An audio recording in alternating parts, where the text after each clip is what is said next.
In the shadow of Los Angeles' most exclusive hills, where January's fierce Santa Ana winds howled through palatial estates, Rachel Thornton stood at her bedroom window, clutching her golden retriever's worn leather collar. Max, her faithful companion of 12 years, pressed against her leg, his usual playful demeanor replaced by an anxious whimper.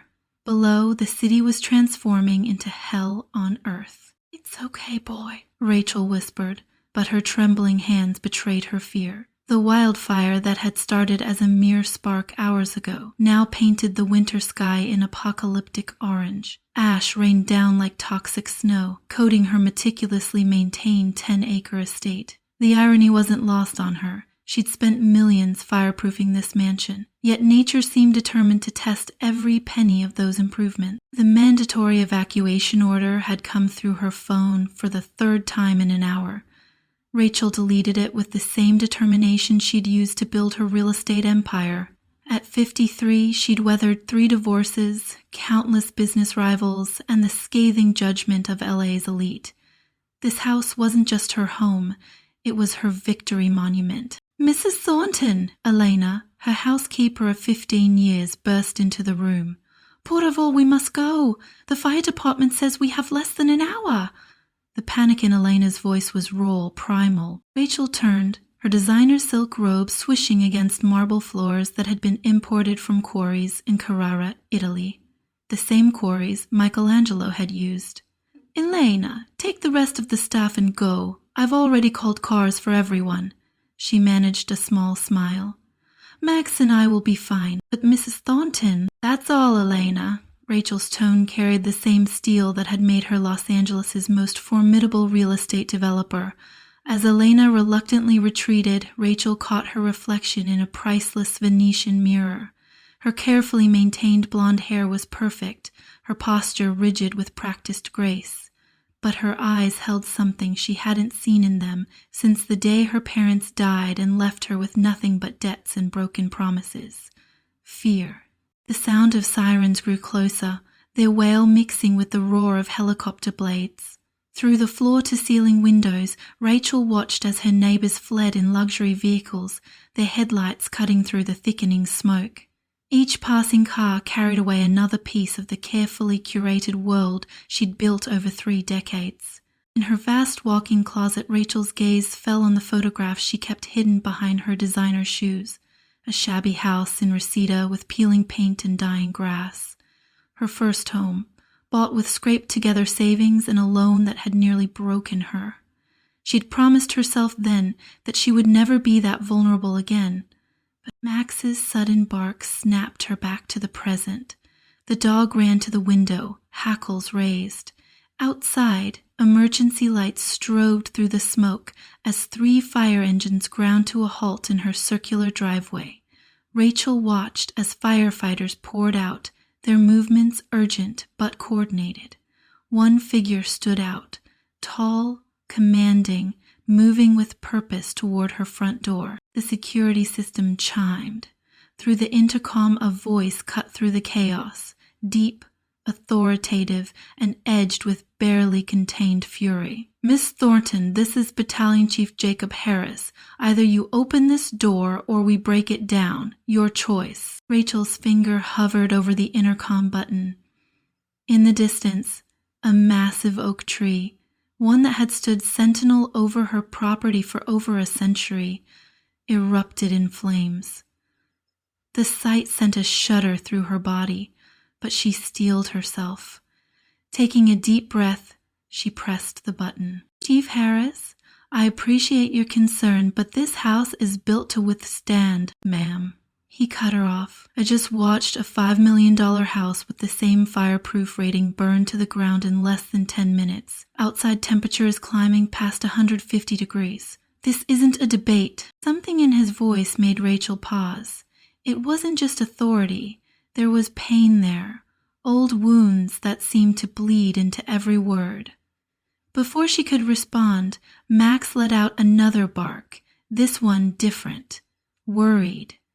Rachel turned to find him pawing at the closet door she'd shut earlier, the one leading to the east wing where she kept her most precious valuables. "Max!" The dog whined, scratching more frantically at the door. That's when Rachel smelled it. Not the general smoke from outside, but something closer. Something inside. A new alert blared through her phone. Immediate danger. Fire breach detected. East wing. As realization dawned, Rachel's perfectly maintained world began to crack. She grabbed Max's collar and rushed toward the stairs, her heart pounding in rhythm with the emergency alerts now screaming through her home's speaker system. She had a choice to make, and for the first time in decades, Rachel Thornton wasn't sure she held all the cards. The front door's heavy lock disengaged with a click that seemed to echo through her marble foyer. As she pulled it open, Rachel came face to face with Battalion Chief Jacob Harris. His eyes, hard as steel beneath his helmet, locked onto hers. But it wasn't judgment she saw there. It was recognition, the kind that only comes from someone who's watched their own world burn. Relief and birth. You've got 30 seconds to grab what matters, he said quietly. Then we're leaving, all of us. Behind him, the night burned orange and red, a testament to nature's raw power. And in that moment, Rachel Thornton, queen of Los Angeles real estate, self-made millionaire, notorious for never backing down, felt something she hadn't experienced since that first shabby house in Reseda. The humbling weight of knowing that some things can't be controlled, only survived. The east wing erupted in flames just as Rachel and Jacob reached the main foyer. The force of the explosion shattered windows, sending shards of custom-made glass raining across Italian marble. Max barked frantically, pulling Rachel toward the grand staircase as smoke began pouring through the halls. "My safe room," Rachel gasped, trying to turn back. "Everything I have, documents, deeds, my mother's jewelry." Jacob grabbed her arm, his grip firm but not unkind. "Look at me, Rachel." His use of her first name cut through her panic. "I've seen that look before, 20 years ago in my own eyes, watching my house burn with everything I owned inside. Trust me, none of it is worth your life." A massive wooden beam crashed behind them, spraying embers across the foyer. Through the smoke, Rachel caught a glimpse of her reflection in the falling Venetian mirror, no longer the polished real estate queen, but a woman on the edge of losing everything, just like she'd been in Reseda. "Chief Harris!" A firefighter burst through the front door, his face marked with urgency. "Winds shifted. The fire's creating its own weather system. We've got multiple vortexes forming." "Fire tornadoes," Jacob muttered, his expression darkening. "Rachel, we're out of time." But Rachel had frozen, her eyes wide with horror. "Max!" The dog had bolted up the stairs, disappearing into the smoke-filled corridor leading to her private gallery. "He's trying to protect the house. He thinks he's doing his job." Before Jacob could stop her, Rachel broke free and ran up the stairs. The smoke burned her lungs, but decades of determination drove her forward. Behind her, she heard Jacob cursing, then his heavy footsteps following. "Rachel, stop!" His voice carried over the roar of the flames. "The structure's compromising." She ignored him, pushing through the thickening smoke. The gallery ahead housed her most precious possessions. Original Picassos, rare manuscripts, the physical proof of every victory she'd ever claimed. But none of that mattered now. Somewhere in the inferno, Max was barking. "Max, come here, boy." Her voice cracked as smoke filled her lungs. Through watering eyes, she saw flames dancing across her priceless art collection. The heat was unbearable, melting frames and curling canvas. A lifetime of acquisition reduced to ash. Jacob caught up to her, his breathing heavy even through his oxygen mask. "This whole wing is going to collapse. We need to—" A sharp crack cut him off.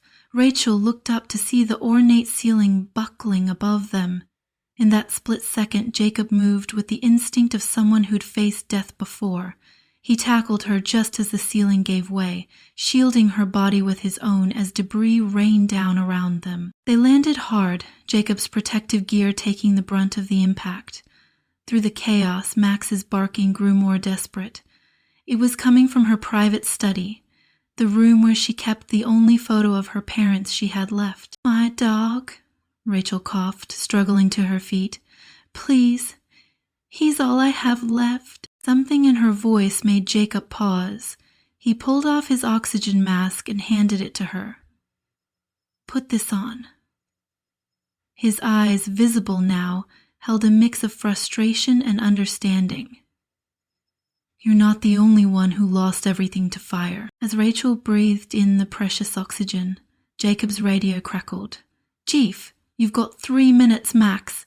The whole east face is going." "What happened?" Rachel asked, seeing the pain flash across Jacob's face. "When you lost your home." "Later," he growled, but his voice softened. "If we survive this stupid stunt." He pulled out a spare emergency mask from his kit. "Your dog.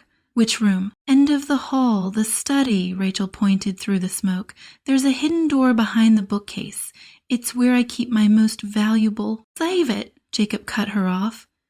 "You want to help? Start talking to your dog. Keep him barking. And stay behind me." They pushed forward together, Rachel calling out to Max as Jacob cleared their path. The heat was intense now, making the air shimmer. Through the smoke, Rachel caught glimpses of her life, burning, photos, awards, the newspaper clipping from her first major development deal. Max's barks led them to the study, where flames had already begun consuming the rare first editions she'd spent years collecting. The hidden door to her secure room stood open, and inside, Max stood guard over a small safe, the one containing her parents' photo and the deed to that first house in Reseda. "Max, come!" Rachel's voice carried all the authority she'd ever possessed. The dog hesitated, torn between his training and his loyalty. "Getting real hot in here, Rachel," Jacob warned, checking the ceiling. "Whatever's in that safe." "It's not about what's in it," Rachel said softly, finally understanding. "Max, we're going home." The dog bounded toward her just as a tremendous groan filled the room. Jacob grabbed both Rachel and Max, pushing them toward the door as the study's walls began to cave in. They ran through the smoke-filled corridor, every step carrying them further from the empire Rachel had built and closer to a truth she'd spent years avoiding. Behind them, the east wing of Rachel Thornton's mansion collapsed in a roar of flame and fury, but clutched in her hand was the photo from the safe. A faded image of a young girl standing proudly in front of a shabby house in Reseda, her parents' arms around her shoulders, their smiles untouched by the weight of debt and broken promises that would follow. As they stumbled onto the front lawn, oxygen masks discarded, Rachel looked back at her burning mansion. The flames had transformed it into a cathedral of fire, its proud columns now torches against the night sky. Max pressed against her leg, no longer the guard dog but simply a faithful companion, grateful to be alive. "You know what the worst part was?" Jacob's voice was rough with smoke and memory. "After my house burned, I spent years trying to rebuild exactly what I'd lost. Took a long time to realize that starting over doesn't mean going backward." Dawn broke over Los Angeles like a bruise, painting the smoke-filled sky in shades of purple and gray.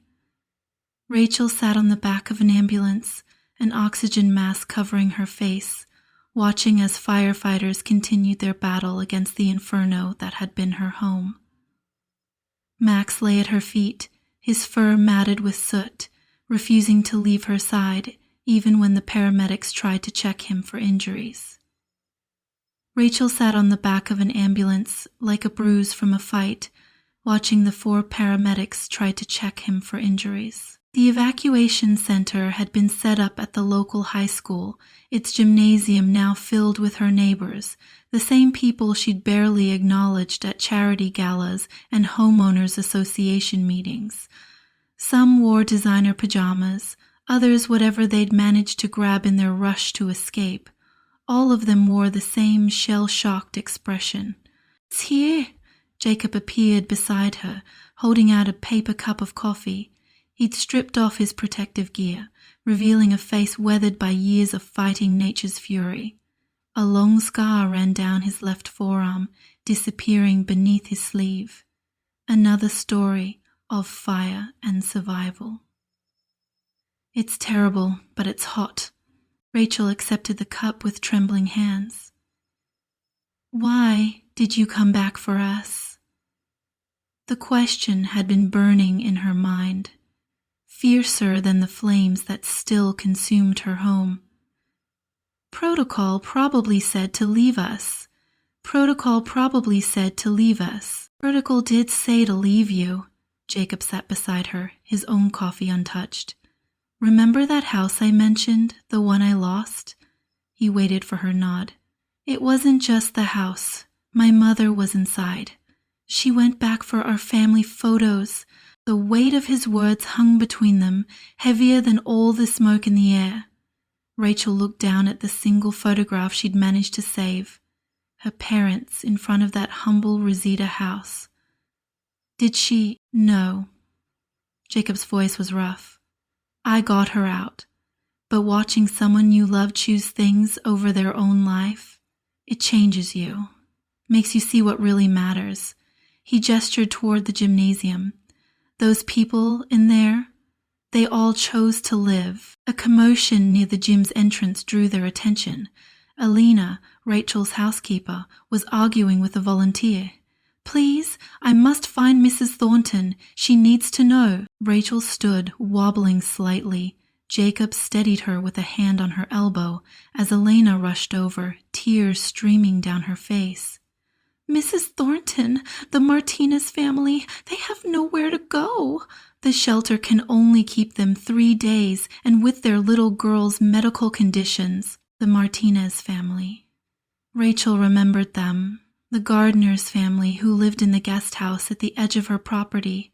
She'd barely spoken to them in the 5 years they'd worked for her, seeing them as just another part of her carefully maintained estate. Their daughter, Rachel said slowly, memories surfacing through the haze of smoke and exhaustion. She has diabetes. Alina nodded frantically. Type 1. They lost all her supplies in the fire. The insurance, it will take weeks to... She trailed off, wringing her hands. Rachel felt something shift inside her, like a key turning in a lock she hadn't known existed. She turned to Jacob. I need your help. Over the next few hours, Rachel Thornton, who had once measured her worth in square footage and auction prices, became someone else entirely. She worked the phones, calling in favors from doctors who owed her real estate deals. She emptied her emergency credit cards at pharmacies, securing insulin supplies. When the shelter administrator tried to enforce the 3-day limit, she didn't waive her checkbook. Instead, she sat down and listened to his challenges, then helped organize a rotation of empty guest houses and vacant properties among her wealthy neighbors. You're good at this, Jacob observed, watching her coordinate with emergency services to establish a more permanent evacuation center. Better than you were at being the queen of the hill. Rachel paused, realizing she'd been using her designer scarf to wipe tears from a child's face. I used to be them, she said quietly. In Reseda. After my parents died, leaving nothing but debt, I swore I'd never be powerless again. Somewhere along the way, I confused power with possessions. The day wore on, and Rachel found herself doing things she'd never imagined. She sat with elderly neighbors, listening to their fears. She helped young parents keep their children distracted with stories and games.